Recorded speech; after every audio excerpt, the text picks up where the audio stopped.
same way. Not really towards that Albany game, but maybe Tennessee, where you were in it for that first half, but then you fell apart in the second half. You didn't even give yourself a chance. But really, tonight kind of put the stamp on it that this team isn't ready to hang with. I don't even know if it's some of the better teams in the country.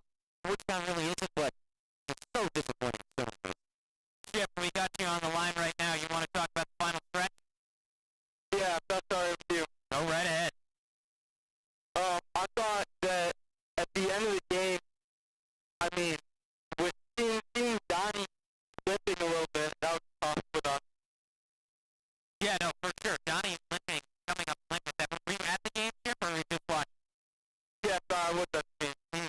So he was noticeably limping down that stretch. I mean, that really had to affect the team. What went wrong there? I mean, I didn't see him get injured. I realized going to games, been on the bike a little bit, that being injured, like, but having Donnie, our five-star freshman, practically the future, out of the game, that's tough for us. And it wasn't, it seemed like a situation where you needed to have him in there because, again, the offense just wasn't flowing at all. Yeah, I agree. Yeah, I mean, you can't really play without Donnie with this. No, you really can't. Donnie not being in the lineup, that really killed the team. If I want to make that, I think down the stretch, it really gets to the point where even if the guy is coming up, even if, maybe there's a little bit of backlash to the coach. You're in a rivalry game, you want your best line out there down the stretch. And Donnie Freeman, there was a really big section of that game where he played the first 5 minutes of the second half. Very good in that first half. And then he was gone.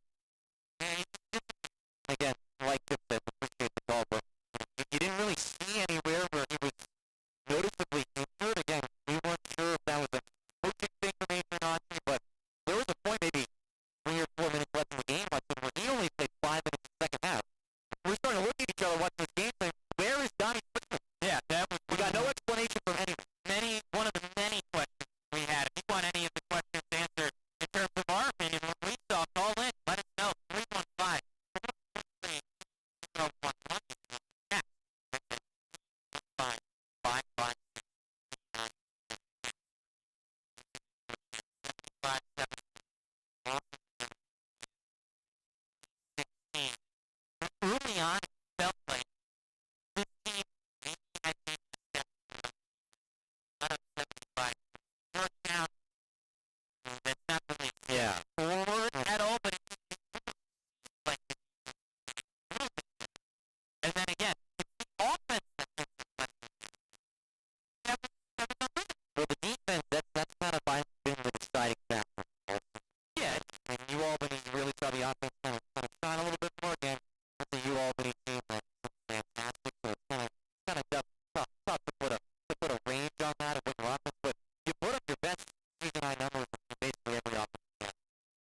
Shooting percentage, free throw percentage, 3-point percentage. So you had some sort of confidence going in this game, but then you just revert to your old self. 4 for 16 from 3.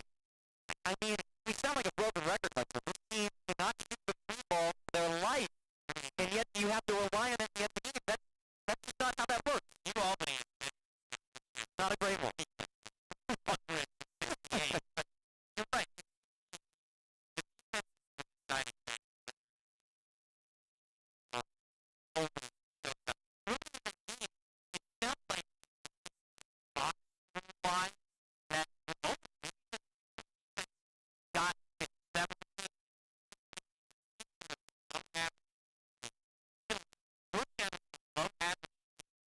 Oh, they're not just below average. They're bottom 50.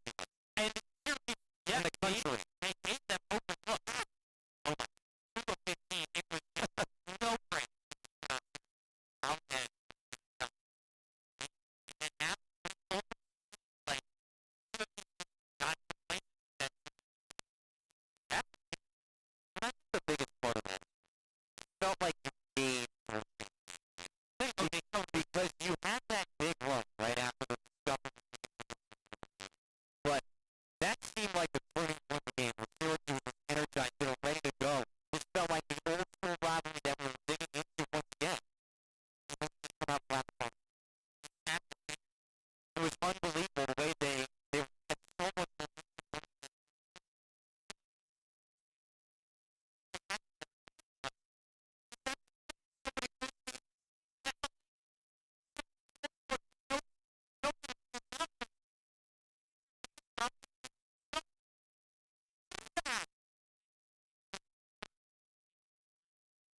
but every game that they play is usually relatively close, and so you figure, yes, like you said, with the tensions running high, you're playing against a Georgetown team that it did get chippy earlier in the game. This is your rival, even if you have a down year, which, boy, we are well on the way to witnessing a down year from this team, but even if you have a down year, you figure, okay, Georgetown is really not that good of a team. That was such a winnable game to even give this team a little bit of credibility, too, if you really think about it, because all that credibility is gone.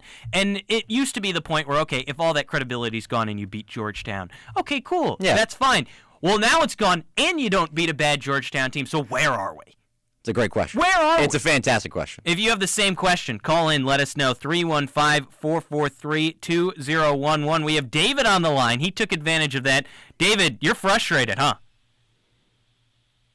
Another reason I think we lost is because we couldn't make a foul. We lost at least 4 foul shots, at least, today, and you can't make a 3, and it's really hurting us not having Starling. I think I'm being optimistic. I think we can maybe salvage the season once he comes back. Hopefully he'll be back sooner rather than later, and hopefully we can maybe be a bubble team. I'm trying to be optimistic. Yeah.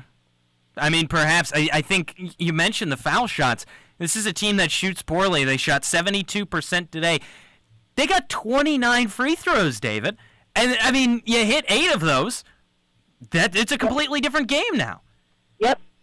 Completely different game. Was that the thing that really dug into you the most? Yes.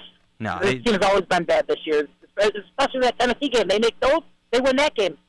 I don't know if they win that Tennessee game, but you keep it a little bit closer, Dave. But I think the point you're getting at is... Not the Tennessee game, no, the Texas game. I'm sorry. Yes. Okay, yes. gotcha. Now that, you're correct. Absolutely. That Texas game. Because they can get confused. T and orange, they get confused. They're both UT, apparently. Yeah, exactly. I think, like Andrew said, the point you're getting at is there's so many easy things this team can do. You can just pick apart at, yeah. Exactly. It could be so much easier for this team. David, I want to thank you for your call. Thank you. The whole thing with the team this year is that there are so many easy things that they can do, whether, it's hitting your free throws at a consistent rate. Honestly, this was one of the better free throw shooting nights. They shoot 21 of 29. That's 72%, and that still sucks. That's still so bad. Georgetown only shot 11 free throws. 11! And they still won by 4 points. Syracuse was in the bonus with 9 minutes to go in this game, and they took advantage of it, Hudson, but... Again, you don't make your free throws. It doesn't matter. Because, again, you look at that final score, 75-71. You miss 8 free throws. Again, you make all of them. You win the game by 4. It's cliche, but it's true. Yeah, free throws do, in fact, matter. You can say it as many times as you want. It still rings true. We mentioned earlier, the fact that the defense could be getting a little bit better. Part of that, Jaquan Carlos looked okay at times, and sometimes, he's been a little bit wishy-washy this year. We had David talk about it, too. J.J. Starling kind of being out of this lineup now. You go into that Tennessee game, he breaks his hand in practice, and now, the panic bells sound where this is our guy, this is all we have, and now he's gone, and you need guys to step up. Elijah Moore has done that. Jaquan Carlos, for a little bit, has done that. I don't know, I felt kind of satisfied through most of the game with the play of the guards, which is pretty rare at this point. Yeah, I think Jaquan has done a good job of building off these last couple of concepts. I think he got a lot of flack in that Tennessee game after just 4 assists and playing 37 minutes because he was literally the only ball handler on the floor. So to kind of see his development take an extra step has been good, but kind of building off your point, end-of-game situations, they've been good in the games that JJ's been in. Yeah. But look at Notre Dame. Look at Georgetown. JJ's not in the game. You lose those games. Even UAlbany, which it was not a close game. UAlbany went on a miracle run of a lifetime. That could have been a ball game. Exactly. But still, without JJ down the stretch in those games, that Youngstown State game, that Colgate game, that Lemoyne game, they could be completely different results. He did it all himself because he had to. That, he had to. You have that alpha, and you have that score once it gets down to it. But, I mean, at this point, there's so many things that this team just cannot piece together in the clutch, and a lot of it revolves around the fundamental aspect of it. Keith from Casanova, we got you. Want to talk about fundamentals? I do. I kind of feel like this team, the fatal flaw is the lack of fundamentals. not putting your hand up in the face when someone's taking a shot, not sliding over when you're beaten by the man you're covering, not hitting free throws. It's almost like defense is optional with this team. On offense, we're very one-dimensional. We pass around the perimeter. We don't look for guys coming to the basket. We take questionable shots. We can't hit the broadside of a barn with a three-pointer. So I don't know why we're trying to shoot around the perimeter. And it just seems like fundamentals are totally lacking on this team. Would you put that on Autry? I'd like to give Red Autry some rope here, and he's new. He's got to have some time to have his personnel in there, have his schemes in there. But at a certain point, putting your hands up when someone's taking a shot to alter the shot, that's basics. That you're talking grade school basketball there. Free throws, that's just repetition in the gym. At what point do we look at that and say, what is the coaching staff doing to address these things? Well, kind of build off of that, Keith. Do you think it just stems from an effort thing, or where do you think that problem kind of comes from? I think it's a little of everything. I think that this team, sometimes they play with a little bit of urgency, but then they have the letdown. I think that you watch other teams play, they're relentless. They can test everything. They're relentless with their energy. We have lulls in our energy sometimes and in our approach to the game. And I sometimes wonder whether we just don't come out of the gate like mad dogs and really pressure our teams into making mistakes. Mm-hmm. Yeah, you're right. It's the intensity. Some of it's the attitude too. And Keith, I want to thank you for your call. I think some of this team and what they've done and a lot of those holes that they can fix is by repetition in practice. Like Keith said, the free throws and some of the easier stuff, getting a hand up in the face, grade school basketball stuff that this team doesn't do. And you never want to go too deep into it because, heck, I'm not at practice. If I was at Syracuse men's basketball practice, well, I guess I was going to say I'd hope I'd be playing, but yeah. I doubt it. Maybe one day. It would look really bad if I was in that practice run, but it just makes you wonder what is going on in practice because each time that Adrian Autry takes the podium, it's a lot of, we're working on it. We're getting better. We're working on it. We're getting better. We're getting better. Well, sure, maybe in theory they're getting better. They are, but this is a fan base that needs you to be good now, right? And maybe this team isn't that, right? You build a roster that, can't run up and down the floor and you want to play 20 possessions or more a game. Okay, that's an interesting decision, sure. How do you then adapt your team after that point to get to a place where it's comfortable? They start shooting less threes, sure, and there's some things that they have adapted in the game plan. But when is it going to show up? Because Georgetown is not that good of a basketball team. And if you're Syracuse and you recruited the way that you did, the team still, in theory, has this pedigree. You're still on, a gilded step stool, if you will, and still you dropped the ball against Georgetown. The first loss in the Dome since 2016, it eats at me. Yeah. And it eats, I'm sure, at every Syracuse fan. It should. It absolutely should. Mm-hmm. Because, I don't want to go back to we're talking about history in the series. You want to think about the great Syracuse teams. There was something different about them that this Syracuse team doesn't have. And that might not just be talent, but their effort and motivation was always there. And I just don't think I see that right now in this team, Hudson. Yeah, I've had conversations before with elder statesmen who, follow the program. Been here for a long time. Been here for a long time. And, part of what they've said pretty consistently has been, okay, well, this team has always turned players that are, 3-star, under-the-radar average, recruits. Yeah. Guys average from Joes, upstate New York or the area, your average Joes, and they turn them into stars or players that at the college level are built to play this game. And in the modern era of college basketball, sometimes you can lose that a little bit. You don't have guys that play as a team because you try to over-recruit, and sometimes that leads to out-talenting teams. Andrew, the one thing that I noticed the most from both of these teams, they were both guilty. Both of them just looked like a group of players out there and not really a team. Both teams looked like that, where they tried to out-talent you. If you think I'm wrong, call in. Tell us, 315-443-2011. But, really, neither of them looked like they played team basketball. Are you saying in the sense where there's a lot of individual play going on out there? Okay. Complete individual plays, and obviously, a lot of that can fall on the coaching staff when you just go, okay, I'm going to throw my 5 guys on the floor, and they're going to out-talent your 5 guys, which, in the last couple of years against Georgetown has been a pretty reasonable assumption, and even this year, I mean, they've got better talent than most years. They're still not that good. Yeah, and I hate to get kind of big picture here, but is that kind of the new age of college basketball, though, don't you think? With transfers, recruiting, every year looks like a new group of players on a team. Mm-hmm. I think that has to go into it a little bit, right? It definitely does. But there are teams that still have that stick together. Well, I think maybe the problem stems, Hudson, is maybe it's a Power 5 thing where those guys are coming in and out with talent discrepancies, but those smaller teams that make the NCAA tournament, you see those guys together for 3-4 years. Again, that's tough to replicate with ACC programs like Syracuse, but at the same time, some sort of consistency down the line, it's going to help you in the long run, right? I mean, in theory, the state of this program right now almost just kind of feels like it's in a little bit of disarray. Doug, we got you on the line right now. Boy, this team in Autry, it's not going too well, huh? No, not at all, guys. And I called in a couple of weeks ago, actually probably a month ago. I forget. It was one of the earlier games, and, I kind of shared my thoughts, and I kind of said, I think this coaching staff is on notice. Mm-hmm. I think it was after the 3rd game. Way too early to kind of call it, but you could see signs of what we're seeing now. Okay, you guys were just kind of talking about it. Individual play. I would love to understand what we're trying to do on offense.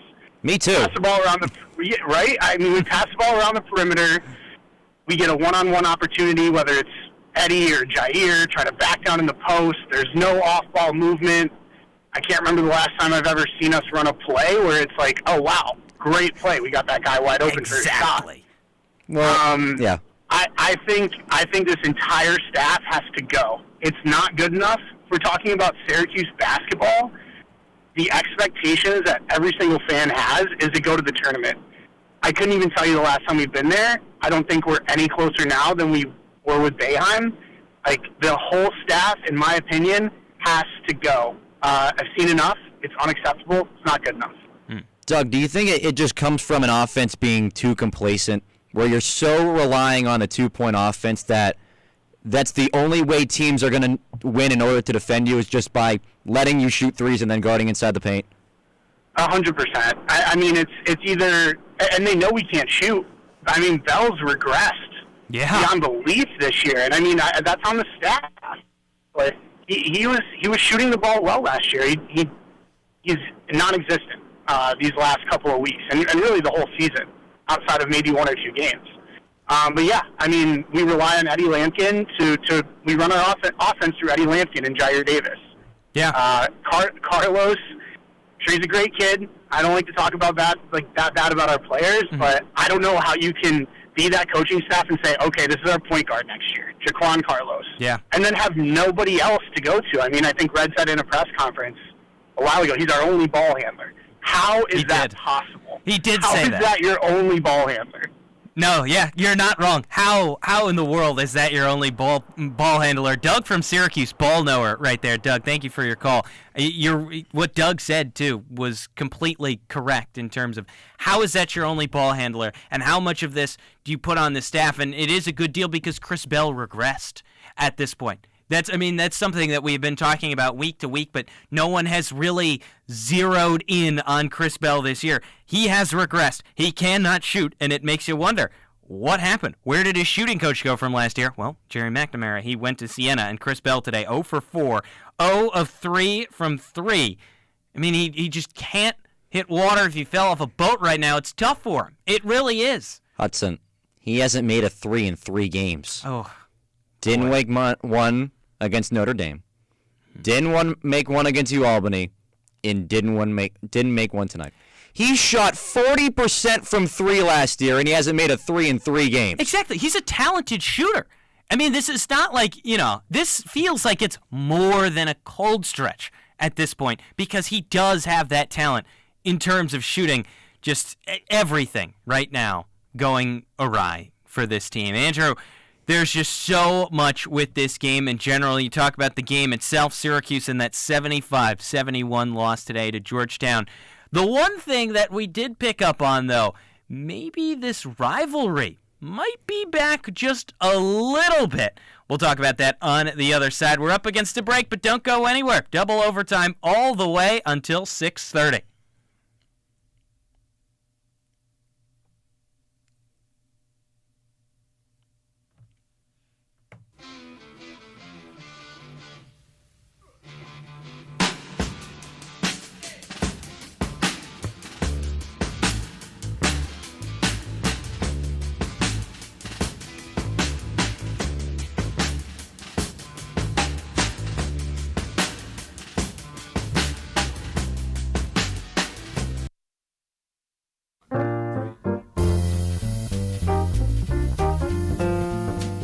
Whether you enjoy the funky sounds of James Brown or the pristine vocals of Aretha Franklin, we hope you'll choose WAER for your fix of jazz. Weeknights on WAER feature specialty jazz programs, and throughout the overnight, Pub Jazz curates a playlist of jazz favorites for you to enjoy. Tune in at 88.3 FM and WAER.org. Oh my goodness, if I could get a reindeer, that would be nice. I'm Jesse Thorne. Celebrate the season with me and certified reindeer lover Jennifer Hudson on the Bullseye Holiday Special. Sometimes they come and sit in my front yard, so maybe I could collect one of those reindeer. Plus, we'll hear from Tower of Power, Zach Cherry, and Judy Greer. That's on the next Bullseye for MaximumFun.org and NPR. Sunday morning at 11 on WAER. Dribble handoff, gets it to Sorber in the lane. He flips it up, and one! Past Donnie Freeman.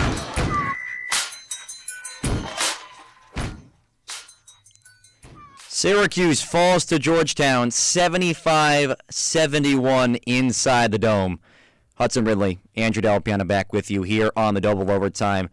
The phone lines, Hudson, they are buzzing right now, so let's jump right in. We got Jay from Elmira. He wants to talk about guard play in today's game. Jay, what do you got for us? Well, first of all, Andrew Hudson, thank you for taking my call. First-time caller, long-time listener.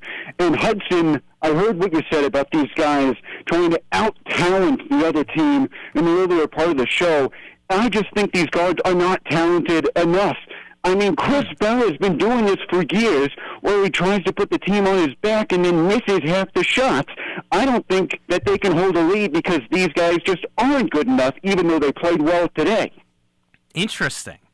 Okay, you know what? I do kind of agree with that in terms of, like you said, none of these guys can hold their water in the backcourt right now. And yeah, without J.J. Starling, like, where do they go? Where do they go? Right?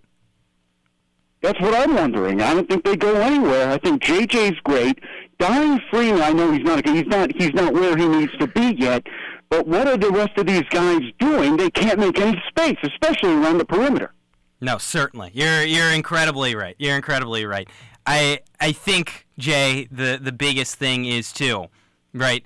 If you don't have that guard play now, when you're playing some of these teams, it's going to get ugly. I want to thank you for your call, Jay. That was Jay, yeah. Yeah, what do you do? What do you do? If you don't have this guard play against any other team but Albany, you can't even play against Georgetown in terms of this. Now, Malik Mack was a non-factor for the most part today. And he was supposed to be a guy you were getting from the portal in Harvard. He was the Ivy League Rookie of the Year, someone who had ties to the Syracuse program. He goes to your rival. Again, like you said, he only went 3 for 8. He didn't make a huge difference, but he added 8 helpers, had 6 rebounds. So on the offensive end, it's someone who can spread the basketball. And again, like we talked off the top with, Jaquan has done a better job of that. He had 12 points, 12 assists against Albany. But again, when the lights are the brightest, Hudson, you got to show up. And in rivalry games like this, it just wasn't the case today. Yeah, no, certainly. Tanner from Syracuse, we got you on the line. What's on your mind? You know, you guys talk about rivalry, and I was in the Dome today, and after that scuffle, the Dome was alive. You could feel the Georgetown rivalry, brewing once again. But I kind of want to go to the roster. Like, if I think of old Georgetown Syracuse games, those teams were built correctly. I feel like the blueprint for Syracuse basketball was laid out a long time ago. You had an athletic center that could get around the rim, that could rebound, and that could move his way around the block. And then you'd have guys like C.J. Fair that were, small forwards that could slash and get to the rim well enough. And then you had a two-guard, like a Trevor Cooley almost, that just consistently shot lights out. And I feel like this team has none of that. Yeah. They're built different now in this era. In a bad way. In a bad way. Not built different as in we're better than you. Exactly. Tanner, thank you for your call. You're right.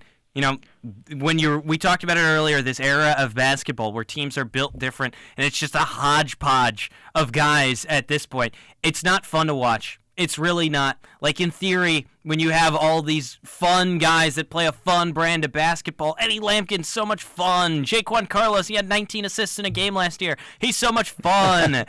The fun doesn't work. It doesn't. Yeah, let's keep the phone lines moving at 315-443-2011 or text us at 315-556-3929. We got Keith again. Keith, you want to talk about the direction of this program. Where do you think Syracuse is going as a program right now? I think right now we're going in the opposite direction. And, you guys had mentioned early on about how Autry talks about in his pressers that, they're working on stuff. They're making progress. The way that the landscape is for college basketball these days, you got to come out of the gate strong, you got to win early. And especially the teams that you're expected to beat, you got to beat them convincingly. And with the RPI, the number of teams that are vying for the postseason, just squeaking by is not good enough. And you got to wonder with a program like Syracuse, with the pedigree that we're supposed to have, with the history of this program, just squeaking by on teams that we should be fundamentally beating the pants off of is not good enough. And you got to wonder sometimes, like, what is going on with this coaching staff, and what are they teaching these kids? And is there an urgency? Is there a pace of play? Is there a level of play and commitment to play strongly and to start strongly? Well, now the problem I have is again, we try to cope with this loss, 75-71 in favor of Georgetown today, is what is the expectation of this team now? What teams are you supposed to be? What teams are you not supposed to be? I think we're in for a long season. We haven't even gotten into the meat of the ACC season yet. And, as somebody had mentioned early on that they're a collection of players but not a team, I think that's spot on. Right now, they don't play as a cohesive unit. And, when we're just scraping by teams, this Georgetown team we should have beaten pretty decently. But I think our expectations need to be lower because when we start coming up against the North Carolinas, the Dukes, the Virginias of the world, we're going to get our heads handed to us.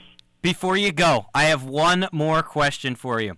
Can you name a Power 5 basketball team off the top of your head that Syracuse could reasonably beat, like reliably beat right now? At this moment, I can't think of one. I mean, Tennessee, I have to say, when I watched that game, sorry to bring up Tennessee, but when I watched that game, it was almost like you were watching a potential national championship, candidate team there. But the thing about that team was that they were complete top to bottom. If we got run out of the gym, it could have been even worse, frankly, with that game. But I can't think of a Power 5 program right now that we could run with consistently through a full 40 minutes, 2 halves. Couldn't have said it better myself. Keith, Really thanks good. so much for the call. We got Ron from Canastota shooting a text in for us. Ron, of course, always appreciate your feedback into the show. He said, I'm sick and tired of watching the team go to the free throw line and miss like fifth graders. I followed SU basketball for many, many years, but I'm done. You never let Georgetown leave the Dome victorious because of missed foul shots. This will be my last text to you guys for the season. Wow. I'm through with this team. Merry Christmas. Oh, no. Look what they've done. Look what they've done. Now we have no more Ron. Look at what this team has done. When we lose Ron from this show, oh my goodness. I mean, that's it. That's it. Now I've snapped. Now I'm frustrated. The team has gotten to a point where, again, like was said earlier, there's no Power 5 team they can reliably beat. And now the rest of the schedule is basically Power 5 teams outside of Bucknell, which who even knows because they're not bad. There's no team on the rest of this Syracuse schedule that they can really reliably beat. Georgia Tech is quite bad. They might have a chance against Georgia Tech. Well, Other than that, Ron might be right. He might not call in. He couldn't call into another win if he wanted to. Do you agree with Ron at home? Call in. 315 443-2011, or shoot us a text like Ron did at 315-556-3929. Hudson Ridley, Andrew Delpiano with you on the double overtime following Georgetown's 75-71 victory over Syracuse to push the Orange to 5-5 on the season. But Hudson, we kind of talked about it earlier in the show. There was a point in this game where it felt like the rivalry was back. We had that little scuffle around the 10-minute mark left in the second half where Elijah Moore kind of throws his shoulder a little bit. We get a little bit of a flop there from Jaden Epps. He sold it a little bit, don't you think? It was a great acting job, I must admit. Great acting job. And then you see Lucas Taylor and Drew Fielder kind of get onto it underneath one of the baskets. And then Donnie Freeman runs over from the bench. And then you start to think, hey, is this rivalry back a little bit? And Syracuse took full advantage of that momentum. Exactly. The 12-2 run that we brought up, that happened. That sparked from that. That sparked from that. The very next play, Lucas Taylor, after picking up a technical, forced a jump ball right afterwards, and the crowd was loud. Autry was on his feet. I will say, this is something that can only happen in the Dome. If you see the environment at Georgetown, it is pitiful. Well, they play at the Capital One. Exactly. So There's not a whole lot that they can really do. Yeah. Syracuse plays in a football stadium, to be fair, and still the energy looked like it was solid in there today. But at the same time, this is something that can only happen when the crowd feeds into it and everybody really feels like they're a part of this rivalry again. Things like that bring it back. There's just a really long way to go. There's a really long way to go. I do like the aggression, though. Yeah, I do. I don't know how many times in the Dome this season we've heard the chant "Let's go Orange." Oh boy, I don't think we've heard it a lot this year. That's sad. Football. Okay. Football. There you go. All right. Sorry. Basketball season. We haven't heard it a whole lot. So to hear that after the little scuffle they had between these two teams, it shows the fans care still. Yeah. Like there is still 100 matchups of history between these two teams, but again, the product on the floor, it did match that. It was rough. It was rough. You're right in what you say with the fact that this team, I mentioned it too. It's two collections of guys who are just players. You just throw them out and there. They're not actually teams. And this is for both. When I wrote it down a little bit earlier, and I thought, okay, yeah, I think these are just these are players and not a full team. I went, I think I've heard that before. And then I remembered that was the exact same narrative around last year's Syracuse-Georgetown game. The rosters have basically entirely changed, and yet at the same time, the chippiness still, it could be more, but it just overall it feels like it's gone. And yes, it's not the days of Big East basketball, right? Neither of us were really alive for the days when the Big East was the Big 9 East. years old when they left. Yeah. Exactly. Yeah. Once it was still the Big East around the very early 2010s until everything broke apart. But without the Big East holding this rivalry together, right? It's the 100th matchup. The Dome gets loud. They got great shirts in the warm-ups today. They had fantastic. We got to get shirts. those. Those were really cool. I want one of those really shirts. Cool. Those look tremendous. It just doesn't feel like it's there.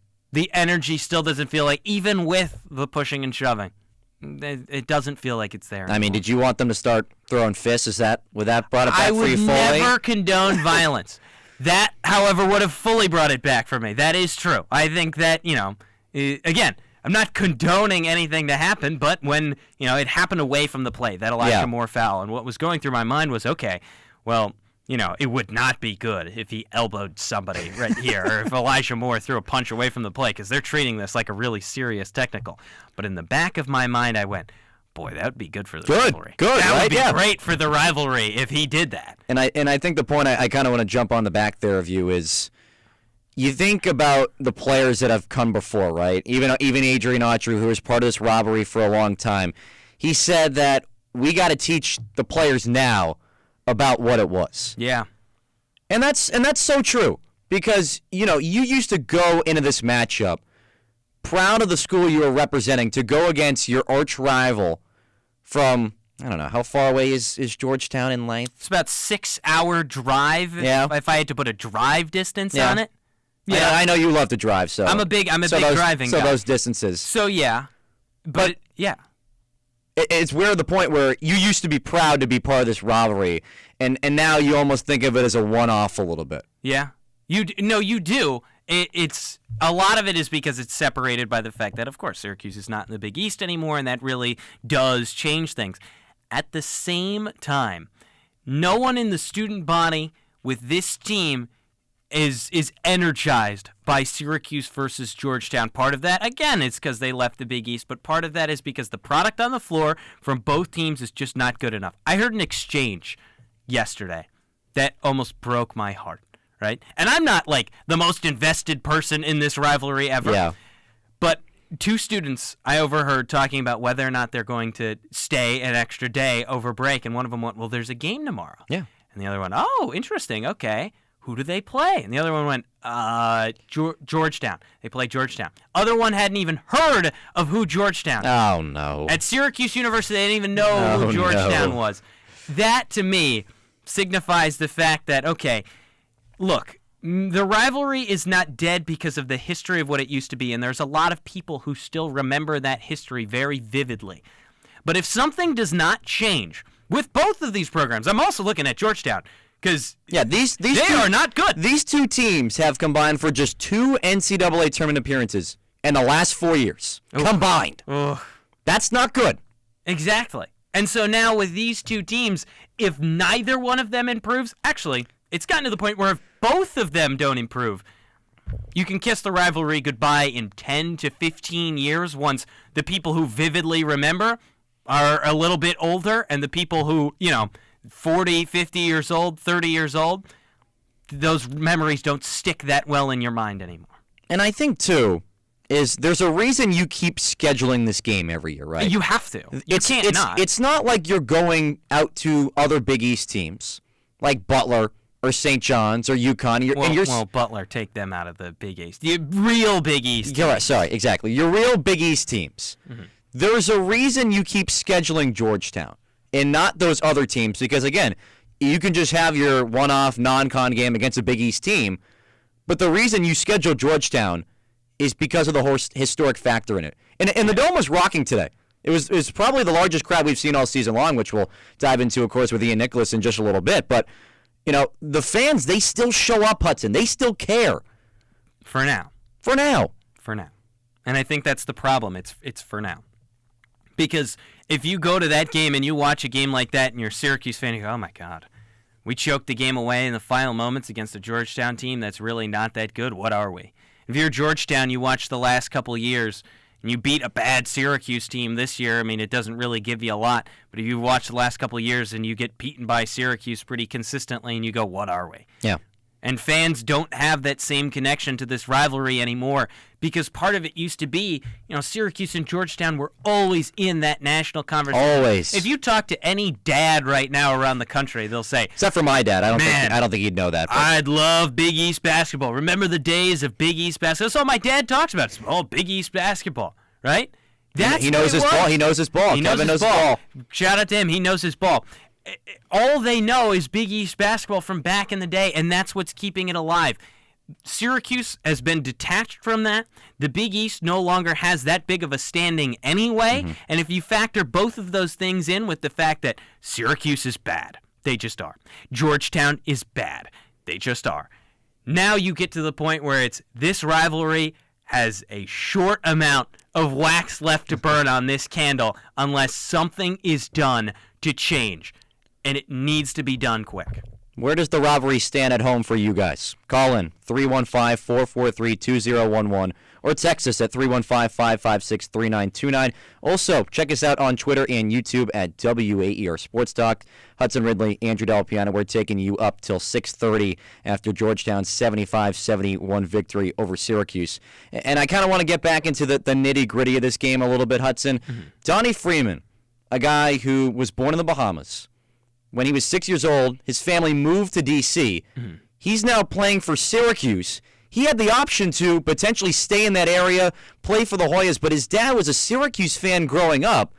So even little stories like that, it's important to know the context of why Syracuse and Georgetown is still what it is. They still have that link. I mean, if you look at the past couple of years, Syracuse's stars, a lot of them have been from D.C., and that's a credit to Adrian Autry, by the way, absolutely. who's from the D.C. area. He's a mega recruiter. He consistently does this. I remember last year, Judah Mintz going to D.C., going home. He grew up like 20 minutes away from where Georgetown plays in Capital One Arena. This year, you're right, with Donnie Freeman, there still is that link of Syracuse players coming from the DMV area. But, I mean, what does that really do?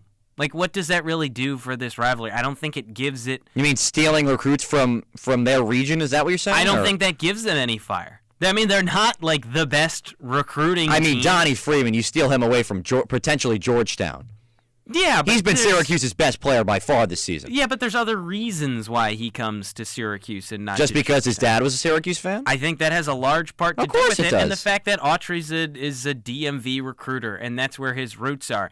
I think the other issue, like we've been talking about, also comes on the Georgetown end and the Georgetown fan base, right? Like this is maybe not the place to admit this, but I used to enjoy Georgetown basketball growing up. I know, I don't anymore, but I used to enjoy Georgetown basketball growing up. And, a lot of the luster had been lost in the fan base of Georgetown as well. When you look at the really down years that they had, Patrick Ewing, great player, horrible coach. Georgetown really that didn't work out for a while. And under Ed Cooley, sure, maybe they're coming back a little bit. But on both sides of this rivalry, they're frustrated so much with their own team that they can't focus on hating the other team. Yeah, that's true. That is the point that it's got. We'll close with this food for thought. Brian Lapis, he got in on YouTube, and he dropped us a comment. He said, if one has to teach about the rivalry, it is not a rivalry. Both these teams need to get a lot better for this game to be a rivalry game on a big TV network. Boom. This was on the ACC network today, Hudson. Yeah. I mean, I don't know if the ACC network was around back in the 90s. I doubt it. I don't think it was. Mm-hmm. But you say this 30 years ago, 40 years ago, this is primetime ESPN. It's Monday Night Big East basketball. There you go. That's what it would have been. And now, that's gone. Brian, appreciate the comment. But yeah, it's a great point. Mm-hmm. Like, this is not what it used to be. Is it ever going to be that way? Doubt it. We really know. Mm-hmm. But coming up on the Double Overtime, we'll be joined by Ian Nicholas, who was in the Dome, a reporter from today's game after Georgetown's 75-71 victory over Syracuse. The Double Overtime will be right back after this. Stay with us.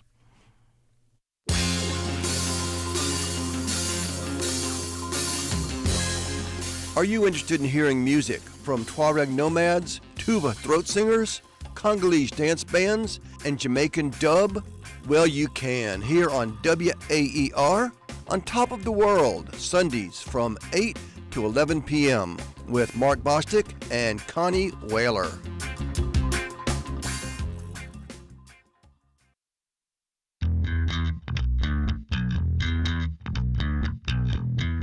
Give a gift to WAER and yourself when you let us take your unwanted vehicle off your hands.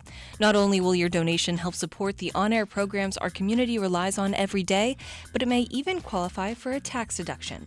Go to WAER.org to learn more.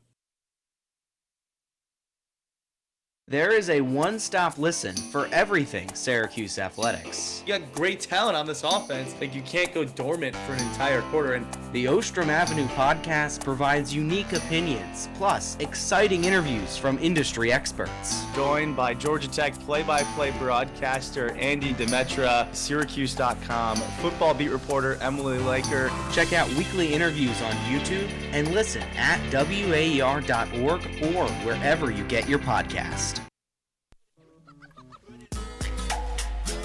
Got it over Davis. Locates the right corner. Burks a three. Yes, sir. Jordan Burks the triple from the right corner in front of the Syracuse bench. As Andre 3000 says in this song, bulldogging him. Like them Georgetown Hoyas. Georgetown today, 75-71 win over Syracuse. The first win in the Dome for the Hoyas since 2016. Andrew Delapiana and Ian Nicholas with Hudson Ridley here. Ian, you were in the Dome today. I was very much in the Dome. Did that feel like a Syracuse-Georgetown basketball game? Well, this is I believe, my first Syracuse-Georgetown game in the Dome. Mm-hmm. And I did not, a lot of kids, my freshman year, did the bus trip down to Capital One, which I heard you guys just talking about. It's a lackluster environment. Is that still a thing? The bus trip? Yeah. I think so. I'm not I sure. would hope It's so. for all the bums who don't have anything to do with their entire weekend. Come on. That's a full weekend adventure.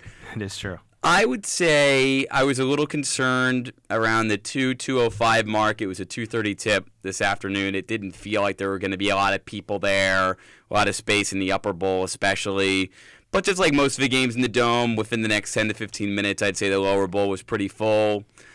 I think from a casual perspective, especially in the second half when things really got, hot and heavy, it felt like a great crowd. Mm-hmm. But I think for what the standard of Syracuse-Georgetown is, at least in the minds of the historians of the Syracuse basketball community, I would say that it did not live up to what you would want. But at the same time, you have to temper your expectations given that these are a couple of fledgling programs. They're not what they used to be. So for what they are now, I would say it felt like a rivalry game when it was close down the stretch. Syracuse just could not hold on down the stretch. A big part of that, too, we've talked about it, Adrian Autry, some questionable decisions. We've got Bill from Clay on the line. Bill, what'd you think down the stretch with Autry? Gentlemen, what I thought was he got thoroughly outcoached, just as my son had predicted, who, by the way, is a 2011 Newhouse grad. Oh, and he sends me a text. Cooley is a good coach. It will be evident by the end of the game that he is superior.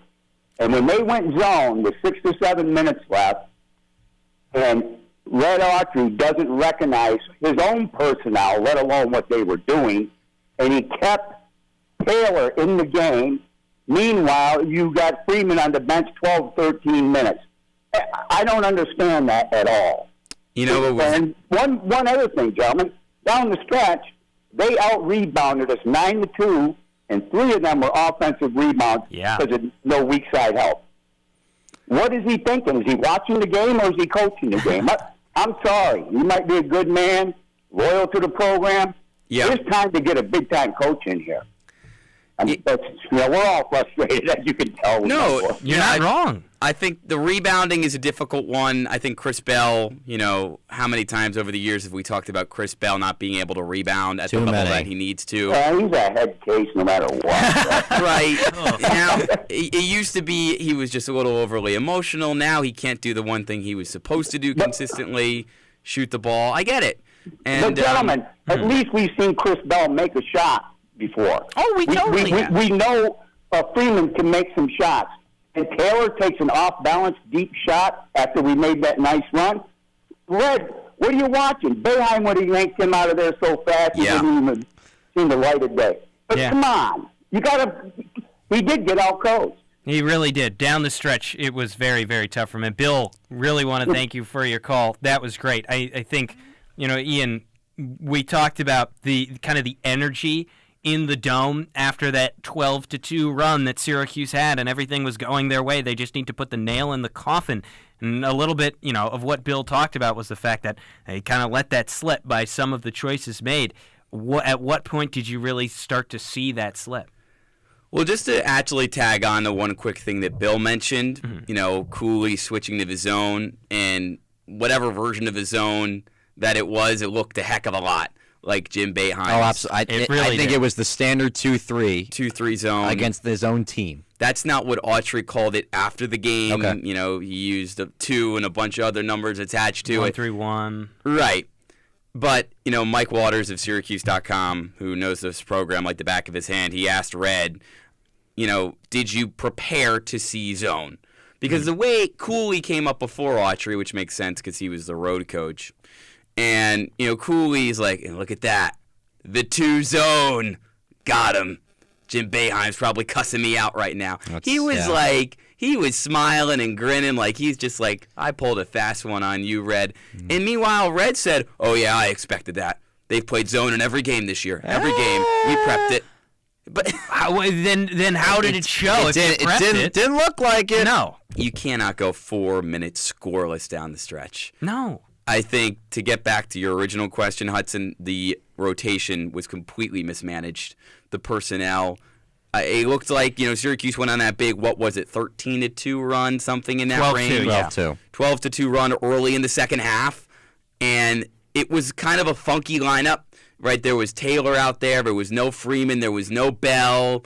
And it just felt like there needed to be it was too good to be true. Mm-hmm. They were riding off the energy. They weren't necessarily riding off their skill offensively. And I don't think that Coach Autry made the switch soon enough to Chris Bell and Donnie Freeman. He threw them into a game. They were both ice cold with 4 minutes left, and neither of them were productive down the stretch. They sat for 11 minutes. Of game time, of real time.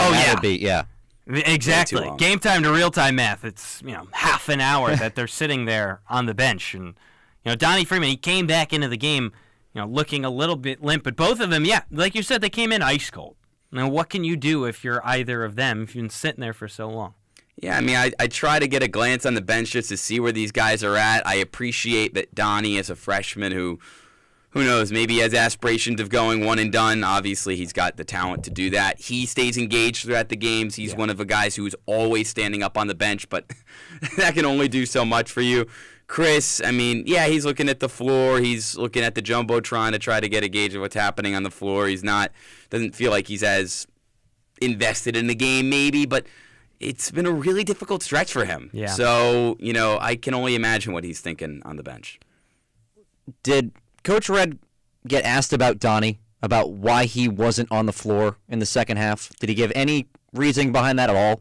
Yeah, I think it was less what Donnie didn't do and more what Jair did. Gotcha. I mean, I think Jair played fantastic. Oh, absolutely. He's been very impressive these last 3 or 4 games. Mm-hmm. I think to be honest with you, I know the box score might not indicate it. He hasn't been a slouch. I mean, he came into the game averaging, 11 a game? Yeah, yep.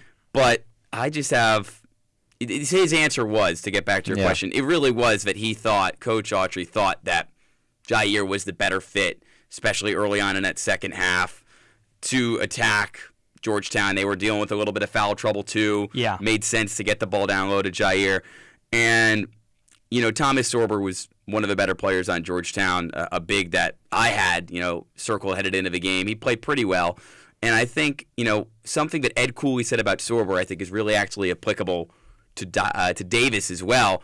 He said Sorber is an everyday guy. Yeah. As a freshman, he knows what he's going to get every single day out of Thomas Sorber. And I know you guys are supposed to be asking me the questions, but I think this is a decent, conversation starter. Yeah. What does Syracuse have on its roster that is everyday guy? Jair Davis, maybe. I mean, every day on the bench, Chance Westry. That's about it. That's the only thing I can think of. Every day since Colgate. That is true. Every day. Tennessee. Is that the direction we're going in? He got it. Oh, but Ian's right. What is every day? I don't know. Exactly. There's nothing every day about this team at this point in the program. Jair Davis is your most consistent player. Right? You could argue that, even though he started the season really hot, and then you could even argue that was out of the ordinary for him. He's a great player, and he does what needs to be done to win, basically. No one else really does that on a consistent basis each time. Who can you rely on this team? Well, the thing I also have the problem with, too, is why isn't he in the starting lineup then? Why is he only playing 24 minutes? I like the fact that he's not in the starting lineup. Oh, why? Because he can win the Sixth Man of the Year award? He's the spark off the bench. If they had Jair Davis in that starting lineup and then they had no spark off the bench, your spark off the bench is Jaquan Carlos, really kiss the season. I don't really know if you need a spark off the bench right now. You do, considering that the only other guys who played off the bench, Andrew, were Cuff, Taylor, and for some reason, early in the first half, let's say it together. Naheem McLeod. And those three, in a combined 24 minutes, scored 2 points. Yeah. So you need something to go against the twos a little bit. You're at the point where you got to put everything you got to throw the kitchen sink out there and see what happens. So we're playing 5 guys 40 minutes. No, I'm not saying play 5 guys 40 minutes. I think you need the best players out there on the floor 25, 30 minutes out of the time. I will say there are 3 guys who ate up minutes in this game for Syracuse. Jaquan, as we've come to expect, 39. Chapa, 36. Yeah. Lampkin, 36.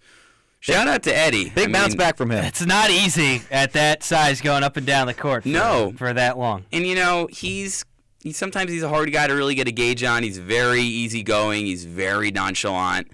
So, you have people in the post-game locker room session asking him, Eddie, how you feeling? Because, Coach Autry has brought up a good amount this season, but conditioning has been a problem. Mm-hmm. But he doesn't care. He's I think he's a hooper's hooper. He's just going to go out there and he's just going to go, even if he's gotten through a little something. And I think he's getting healthier, but he won't admit that. I give him a lot of credit. I think with the Derek Coleman thing and the comments that he made, Eddie Lampion kind of hit a little bit and go in a shell and said, all right, I don't really know if I can do this anymore. But no, he was honest about it. He said, hey, I'm going to silence the people that are doubting me right now and drop 18 points of 8 and 12 shooting, playing 36 minutes against a guy that's projected to go top 20 in the country in Thomas Shoreboard in next year's draft. So I give a lot of credit for Eddie for not kind of backing down from what people are saying about him wearing 44.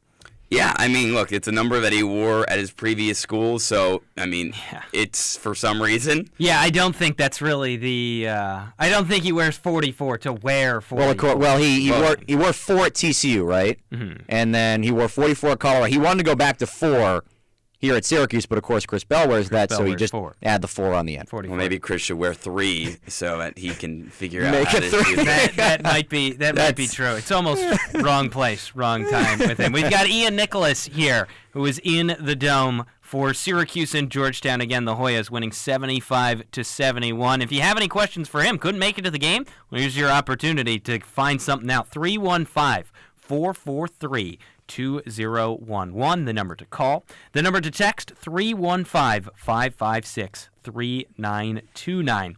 Lampkin, like Andrew said, he kind of came out of, maybe a little bit of a production hole.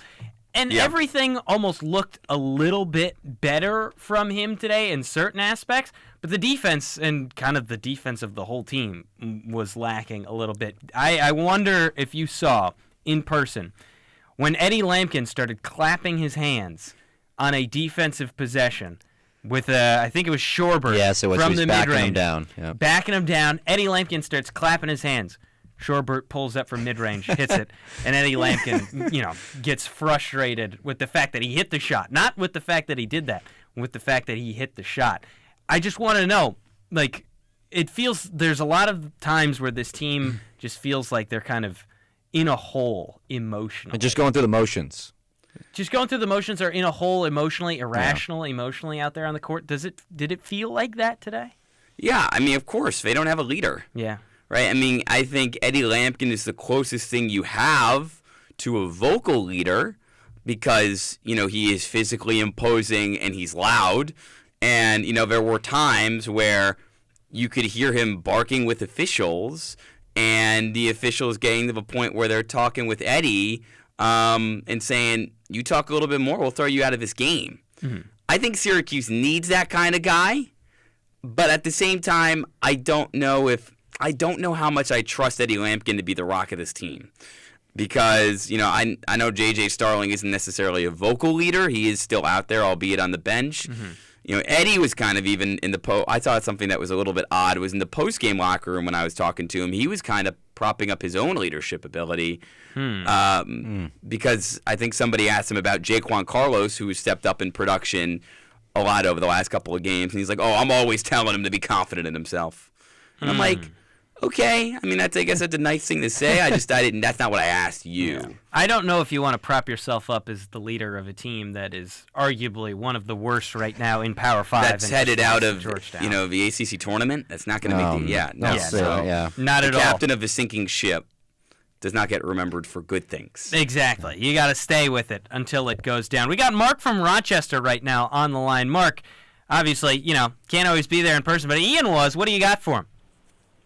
Well, just a couple pet peeves. I don't really want to talk too much about the game because everybody said as much as that can be said, I suppose. But how come McLeod wasn't given a technical or ejected for coming out on the court when everybody was scuffling? I thought when you come out on the court, you get ousted. Another thing was, how come they never give the attendance anymore?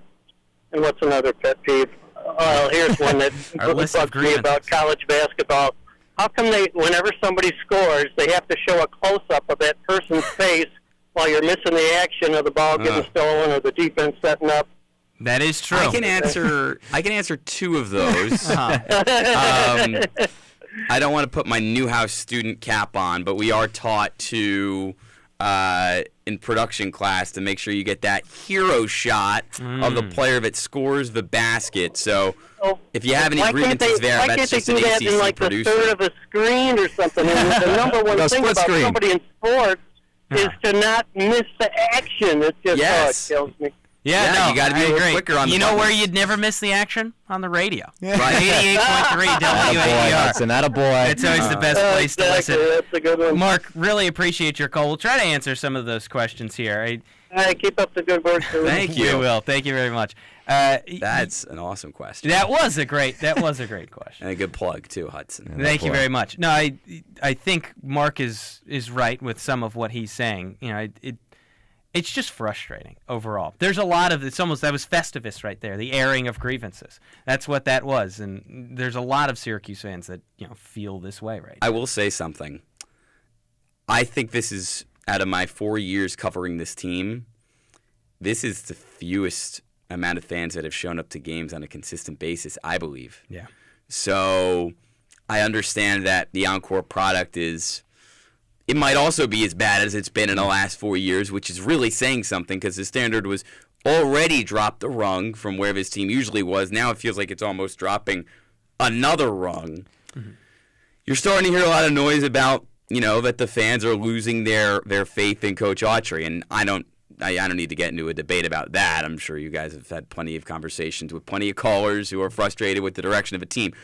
But the fans are making themselves heard. Yeah. They are, this is a passionate fan base, and they are not happy because this is just almost it's below the line of acceptable.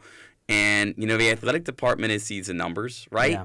There's a reason why, even the women's basketball program, they can flex their numbers from their Notre Dame game a week ago. Syracuse basketball isn't going to be flexing their numbers from this Georgetown loss. No. You can inflate ticket numbers, and I'm not saying that's happening, but yeah, I don't think the turnout is anywhere close to where it usually is for Syracuse basketball right now. You're exactly right. Fans are making themselves heard. We got Vito on the line from Liverpool. Vito, what you got?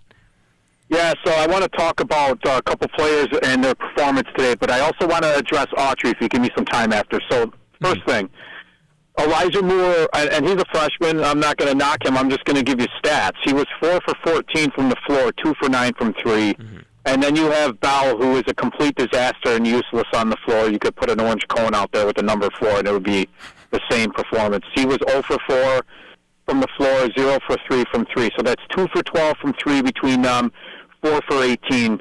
That's not going to win you games. You can talk about rebounding and defense and all that other stuff, but you're still going to get shots up on the other end, which can offset all of that and win you the game. And with those two guys not shooting well from the perimeter, this team's going to lose almost every game. Yep. And that's what happened today. If Moore just hits 3 more threes, they probably win this game. So that's what they needed from him with Bell being poor. If those two guys don't shoot good, this team is not going to win, especially with JJ out. Second point, Autry. I love that he's from our past. He's from the early 90s. It would have been cool to see a former SU player become a successful coach here. I think that would have been Hopkins. But my thing is, I don't think he's a good coach. I think it's a poorly coached team. I think they got the talent, even with JJ out, to be a decent team. I just don't think they're well coached. He's not pulling the right. His rotations stink. He's not leaving Davis out there with Freeman. I think those two need to be out there more together. Lampkin is a somewhat good offensive center, but they needed someone who's a good defender down low, and he's not bringing that. Yeah. And the last thing about Autry, they needed to have a national search. In anything in life, if you're limiting whatever you want to do to a smaller pool of options, it's just not going to pan out well. They wanted to keep Boeheim's legacy by getting one of his proteges in there. You got to open it up, man. Look at what Alabama did. Look at what UConn did, and they got 2 titles in a row. So that's all I got. They should have opened it up, and they need to. And one more year with Sadiq White coming in and Cayenne, and if hopefully Freeman and Moore stay, those 4 would be a nice core.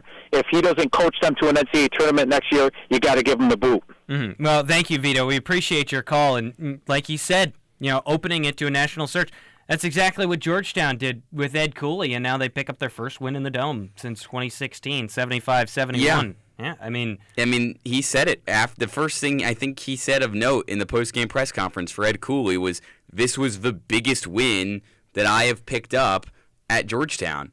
And then he, again, with maybe not a smile on his face, but he's like, and we got to play this one every single year. Yeah. Oh, and Syracuse will get better. They just got to hit a few more of their jump shots, and they'll get better. Oh, he is so cackly inside to get this. Right. Swimming in it. I do think he's a pretty cool dude.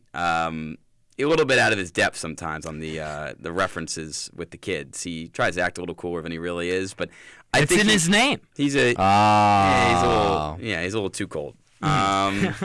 So I think Ed Cooley, he speaks his truth, and it just felt like it felt so big brother, little brother in that moment, and I know that probably ticks off a lot of Syracuse fans. Yeah, Vito touched on a lot there. And, the Autry stuff is certainly an interesting one. I will say his first point about Chapa and Chris. I mean, Chapa's essentially shooting for 3 guys right now. Yeah. Starling, gone. Bell, his shot mentally is gone. Until it's not. And nobody else is a pure shooter on this team. Yeah. Like, Jaquan and Donnie can make threes. They are not shooters. So that is just a ton of pressure, as Vito said, on a true freshman, and he's going to have his nights. He has had his nights, so I'm not. That's the one guy. That's one of the few guys I am not concerned about right now for Syracuse is Elijah Moore. Did Ed Cooley say anything else in the post-game presser about the rivalry? He said, I think every kind of cliche about Big East basketball that you could rattle off. It's chippy. It's gritty. There's physical and mental sparring. At one point, he looked a reporter straight in the eyes and just said, "I love the Big East." He said that at the end of the West Virginia press conference too. Yeah, so I think it's he's trying to get into a Big East commercial. I love the Big East. I think this is just a fun one to talk about, but the Big East is not having a good year. No. And this conference, it's like last year they were good, but then they barely got any teams into the dance, so everybody was like, "What?" I mean, it's UConn's conference to lose. Well, and now this year UConn they've been on the kind of the downslope. So the only really good team in that conference is Marquette, and then I think everybody's just hoping maybe Rick Pitino and St. John's can kick it into another gear. But that conference has not been good, so I think you have Mr. Big East and Ed Cooley, whether it's Providence or it's Georgetown. I think any opportunity he gets, he's just going to put that conference up on another pedestal, and shooting down at an ACC conference that looks to be the worst power conference in college hoops right now is not necessarily hard to do. Mm-hmm. Well, you kind of touched us off the top where you spoke to a lot of different people today. What was the biggest takeaway from maybe one or a couple people from this game specifically? I think just the reality of the situation, at least from how the guys are saying it in that locker room. I mean, you alluded to it. I had a chance after the game to talk to Jair, to Eddie, and, Chris. And the reality of the situation, I don't think it's really set in for them yet. I mean, which I think is good, right? Frustrations, at least publicly, are not starting to boil. There aren't, finger wagging and he said this, she said that. I mean, look, it happens at the professional level too. I know this might seem like I'm coming completely, out of left field here, but you got the goddamn Philadelphia Eagles, and Jalen Hurts and AJ Brown, saying you suck, no, we're cool. That's not happening with Syracuse basketball. So they got that going for them, which is nice. Yeah, but maybe they should want it to. The Eagles are 11-2. But the thing that does worry me is the Eagles. Yeah, the most disjointed 11-2 teams of all time. Maybe. I think a thing that does concern me is that why do these guys need to kick it into another gear? They're all transfers. Yeah. Right? I mean, I think Jair, I will say this, I love the way that guy conducts himself. I think he personally, as somebody who could get another year here, because I think he has another year of eligibility after that, I think he takes pride in his work. But the other guys, I don't know. I don't know how committed they are to really fixing this right now. Yeah. As guys who are just here as transfers. They're going through the motions. That kind of digs just a little bit into what Andrew and I were talking about earlier before you came on, is the rivalry at this point in this state of college basketball, where we kept saying it feels like there's 5 guys out on the floor for each team on both sides, and neither of them are really playing like a team at this point, and especially in a game that's a rivalry. We saw Lucas Taylor get a little chippy and maybe, kind of try to feed into that rivalry. But in this state of college basketball where it's all these transfers, guys are going in and out, you don't really have that same attachment to your team that you once did back in the day. Yep. How do you see this affecting the rivalry in this current state? Yeah, I do think, you mentioned other interesting things that Ed Cooley may have brought up in his post-game press conference. He did mention that college basketball in general and college athletics in general, kind of getting back to the point I just made about transfers and people, having a lack of loyalty these days. This is something that the sport needs. Like, the cliche, the sport is better when X team is good. Yeah. College basketball, I think, would be infinitely better if Georgetown and Syracuse were both ranked teams and they were both competing for something, but they're not. Yeah.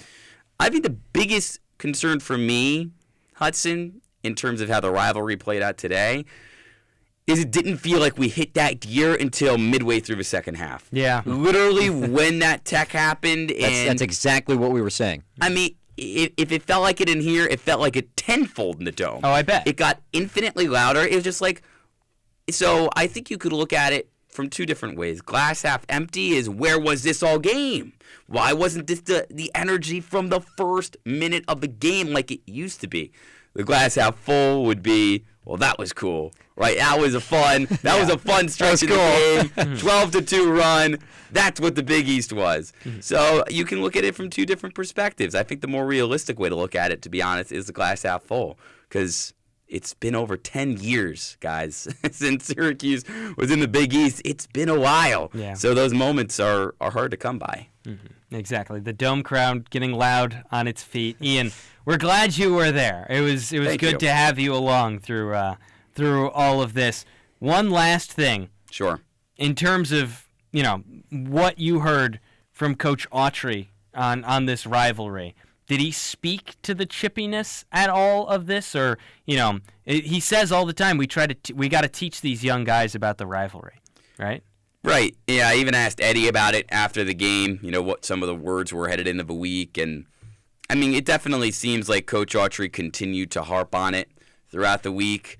To be honest, he was kind of annoyed at questions about that after the game because, I mean, it didn't feel like that damning a press conference, given that Syracuse, I think we all agree, should have won this game and didn't. Mm-hmm. It didn't feel like he was under the gun.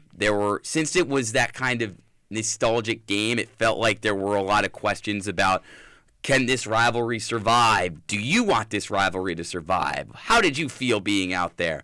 And he didn't. I mean, he answered the questions, but at one point he's just like, he does his signature defeated grin. Yeah. Or he's just like, I don't want to answer these questions anymore. Tongue between the teeth a little. We lost the game. I look like, out of my depth a little bit, and I don't know. Yeah. And it kind of goes back to the message that the fans have, which is, they don't like him because he's a bad guy, but at this point in this season, the in-game adjustments have been porous. Mm-hmm. So he didn't really give you a whole lot. Ed Cooley. You want to talk about somebody who loves his rivalry? There you go. What's in Ed Cooley's press conference? Should feel good about Syracuse's history in the Big East. Definitely. Ed Cooley, guy who loves the Big East. Ian, we really appreciate you joining us today. Tensions are running high. We'll have more on the other side. Our final words, a little bit about the state of this program after the break. Don't go anywhere. You're listening to the Double Overtime on WAER. What if you were born lucky, under the most auspicious signs, but everyone around you they aren't nearly so fortunate. On the next Snap Judgment, the cloak of good fortune. Snap Judgment. Do not miss it.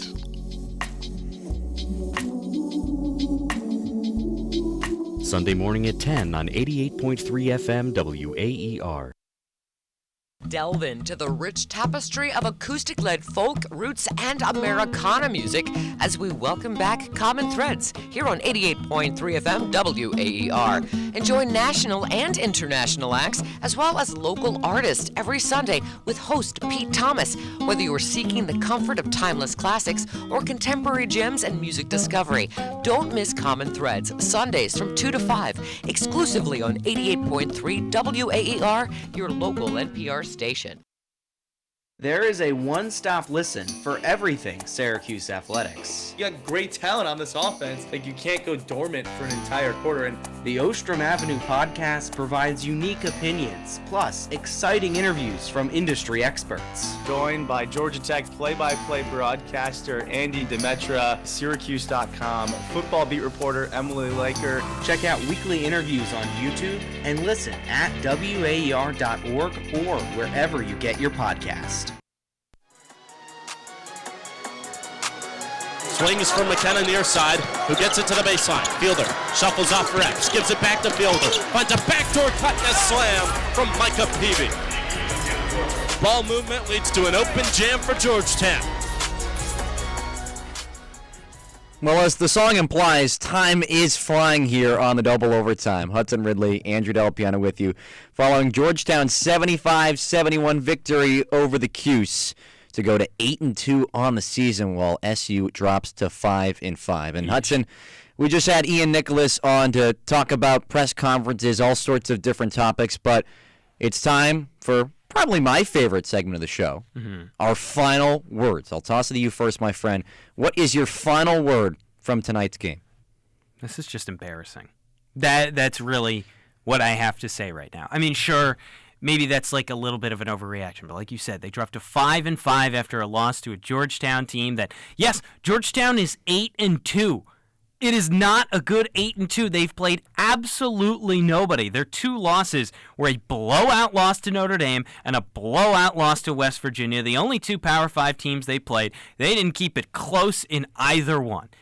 And so now you think, okay, you lost to Georgetown at home, right? A Georgetown team that, again, does not have a whole lot of backing behind it. There's not a lot of talented players. Boy, they cannot shoot the three on Georgetown. You get up late in the game, you go on a 12-2 run, and then you don't score for the final 4 minutes. And it's not like if this was just a one-off and they lost to Georgetown, they weren't 5-5, say they were, 8-2, and this is a loss to Georgetown, or 7-3, and this is, the losses to Georgetown. Sure. Fine. Then maybe it's like okay. But now you really have to start worrying. Because in a rivalry game, when it came down the stretch, in the final couple minutes, you couldn't kick it into a high enough gear to score a single point over that 4-minute stretch. The wheels fall off, you collapse, and you stand there looking shell-shocked like, oh, what just happened? We were just up in this game, then all of a sudden we don't run a single play, and then this happens when we shoot deep threes and off-balance shots and just everything together with this team. When it came together today, in a game that, morale-wise, it was almost a must-win, because in this scenario now, you realize how bad it feels to lose. To Georgetown as well. To Georgetown at home. A team that has still not risen from its ashes. No. Well, I'll kind of build off of that with you. And my final word is, where does this team go from here? What is your identity? What direction are you trying to make of for this season? Yeah. Because you came off your best shooting performance of the season against UAlbany. Confidence pretty high. You go into a rivalry game on a Saturday. Pretty solid crowd there and there. And you just fall flat on your face in the final 4 minutes after you had all the momentum in the world, after what felt like a spark again in this rivalry. I honestly thought at the moment, Hudson, that could have been the turning point of the season. And it almost was. Yeah. And then it wasn't. Because Syracuse didn't figure out how to close out a game because they don't have any identity within this ball club. No, not at all. And at this point, the biggest worry in my mind, and we talked about it a little bit earlier, we asked, is there a game left on the schedule against a Power 5 team where reasonably Syracuse, you can say, oh, Syracuse will win that game. They play Bucknell. That's a game where I don't even know. I will say I think Syracuse will win that game. Every other game on the rest of the schedule, I cannot confidently say Syracuse will win. Will they win games? Completely. It's basketball. You're gonna win games. Teams. You would hope so. You would hope so. They probably won't win many, but they will win games. But there isn't a single game in my mind when you look through the schedule, you look at it and you say, Syracuse will win this game. That is the point we're at. I mean, we're at a point where Louisville is kind of competent again because they've, as you said, they've risen from the ashes. Mm-hmm. Stanford, Cal, going to be interesting to see how it plays out with them. But again, you look at some of the top tier teams in this conference, like your Dukes, North Carolinas, where at the beginning of the season, you had a little bit of confidence in them, Hudson, to give themselves a game against those teams. But of course, you look at the bottom of the barrel against the ACC. I mean, there's no confidence level anywhere. This might be the lowest point right now. You think they've hit rock bottom? I think this might be the lowest point currently that Syracuse men's basketball has had since before Jim Boeheim was head coach. Wow. I think this is the lowest point that Syracuse has hit. And it's a real shame. It really is. Because the recruiting and the talent is still there. And honestly, there is a buzz around this team, but it feels a little manufactured in a way, where it's remember what we were and trying to get back to what we were. It's clear that this is not a team that is anywhere near the levels of those old teams. It is a big problem, and it pains me to say it. But again, I don't think this team has been at this low of a point since Jim Boeheim was the point guard. Oof. Genuinely.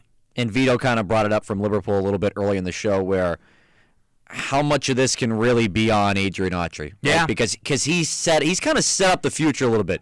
You got Sadiq White coming in. You got Kyan Anthony coming in. You got Luke Fennell coming in from Australia. So in hindsight, the future, I mean, we're 10 games into this season. We're talking about the future. We've gotten to that point. But That's still, sad.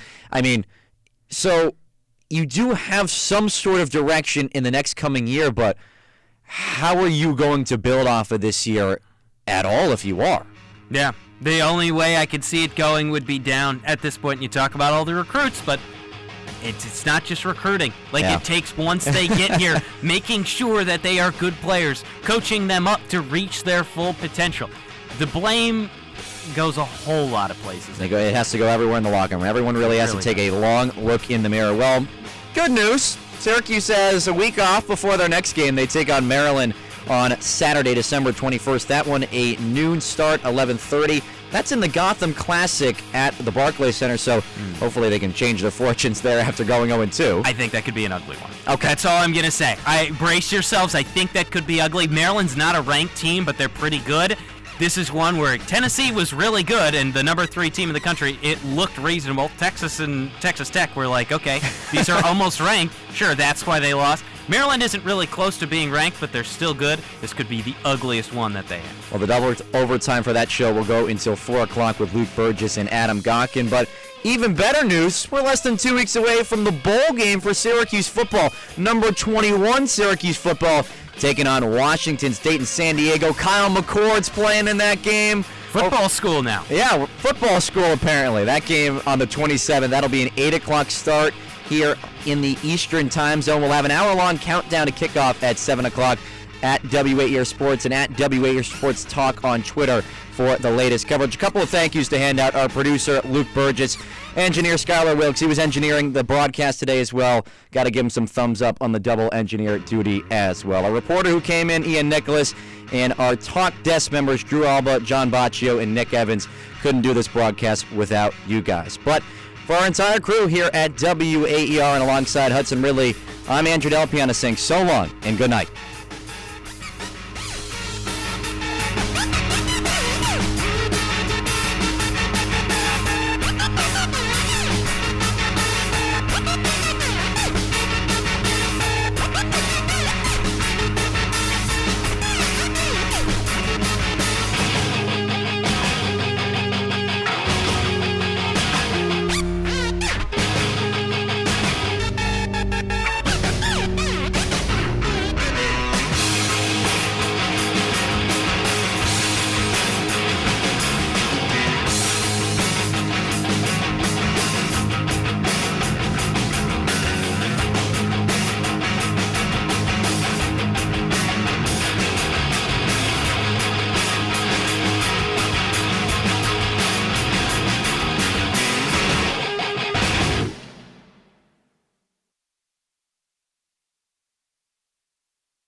AutoZone is proud to support Beale Street Caravan and many other arts organizations that strengthen the greater Memphis community. Parts are just part of what we do. AutoZone.com. Beale Street Caravan is also supported by awards from the Memphis Convention and Visitors Bureau, Tennessee Arts Commission, Arts Memphis, and Tennessee Tourism. TennesseeVacation.com. The soundtrack of America was made in Tennessee. We're back, and for those of you just tuning in, this week on Beale Street Caravan, we have the Squirrel Nut Zippers. Led by Beale Street Caravan favorite Jimbo Mathis, they are performing their holiday album, Christmas Caravan. Pat was able to catch up with Jimbo right before the show. Let's listen in on what he had to say. We're sitting here with Jimbo Mathis. Yes, ma'am. How you doing tonight, Miss Pat? Good to talk to you again. We're fired up to be here. Well, Squirrel Nut Zippers, what makes you go back to a project? Well, you know, it just, I felt it was important, you know, when they came and talked to me about it. First started talking to me about it maybe 2.5 years ago. And I realized it was a great legacy. The music is important. And I realized I could get a lot of really good swinging cats in the band that I'd met in the intervening years, you know. So horn players from New Orleans, piano players from Cocodrie, drummers from Desterhan. I realized I could put the dream band together, and it's still my music. Yeah. It's just like Who'll Side My Gravy. It's the same thing. It's music I concocted in my head, you know, so why not take that and see what I could do with it? I realized, you know, when they started talking to me about it, we should try to just keep it going rather than do a revival or a reunion, rather. Yeah. We'll do a revival and do new music and bring it all back to life. And so I think the formula still works. Well, you've had so much happen in between. How do you come back to a song? Do you look at it differently when you come back to it now? Yeah, I mean, so much of it was just gut instinct, you know, in them days. So a lot of the stuff I wouldn't do now are the cool things about what I did then. And Yeah. so I'm glad I did them. And I have to go back and figure them out. You know? Were you like tempted to rework things? I have reworked things, you know, reorganized the horns and the rhythm section and stuff, and just capitalized on what I had and just turned it into the orchestra that it should have been, or could have been, or shall be. It's definitely like the older you is getting a chance to go back and work on some things the younger you did. That's exactly what it is, and I found it to be very satisfying. And the band, as you'll hear tonight, is just knock your socks off. Yeah. Drop dead, incredible orchestra. So it's pretty fantastic. Well, the last time we caught up with you, it was in Clarksdale at the Deep Blues Festival. That festival brings together blues with all of these influences, and they're put together, and it's all off the beaten path. Well, I mean, blues should be off the beaten path, first and foremost. If it's on the beaten path, it's not the blues. So it's a sideline music. It's a outsider music, you know. It's supposed to be an outlaw music. It's a living, breathing thing, but it's never been on the beaten path. Yeah. Like my Uncle Charlie Patton, you know, he lived in the juke joints and the whorehouses and wasn't accepted in church like Miss Rosetta. You know, they never accepted Charlie because he played devil's music. So do you think that line has to stay there? Yes. It absolutely has to, or else it's not the blues. If it's not the blues, it ain't rock and roll, and on down the chain. Here's the way I look at it. The blues is a man or woman speaking to you. It's not about what it sounds like even sometimes. It's just about the way they're talking to you. Do you understand it? Does it make sense to you? But at the same time, you can't be in the middle of the road and sing or play the blues. Yeah. You got to be off in the bushes. Over the years, as I've seen you perform, it's like something new every time. Where do you find that creativity to just keep going back to the well and being able to pull up a great bucket of water? I can't answer that. There's a lot of things I see in the world that I want to get involved in and I want to bring along and I want to be a part of. And so just doing the music is just part of life to me. So it's hard to say. I have a lot of energy. There's a lot of things I see in the world that I want to comment on and I want to reflect, you know, and I'll put my energy into doing that through music, through art. So it's just a obsession, I guess you could say, or a compulsion or just a calling, you know, I've got a lot of energy and I'm always excited about the next thing on the horizon. I like what I've done, and I'm excited about what I'm about to do. Well, you are a student of the world, self-taught in so many things that you can just determine that you're going to learn this thing and then sit down and do it. And what part does that play into the whole, what can I write about today? I mean, I can't really speak to that. I mean, I guess in my heart of hearts, being a writer is the most important thing to me, because the songs I put out there, anybody can hear what exactly the way I felt and thought at that time. And I thought it was important to say something about it, or I wouldn't have written a song about it. So the writing and is the closest to me. You know, it's the closest, because that's me talking, and then being able to record and put the sound together like it's supposed to be done, like I was taught to do by Jim Dickinson and other people, you know, and how to capture that moment and make your cave painting, you know, that all plays into it. But, you know, most personal part of me is the stuff that I write, you know, Poor Lost Souls, No One Out Here to Love Them, or any other song I've written. So that's just the closest part to my heart and my spirit, you know, and everything else is just kind of trappings on that. Is it all about the music? I mean, have you thought about sitting down and writing a poetry book, or writing the memoir of Jimbo Mathis?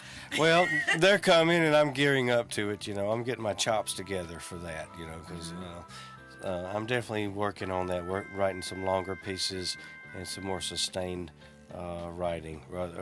Lyrics are basically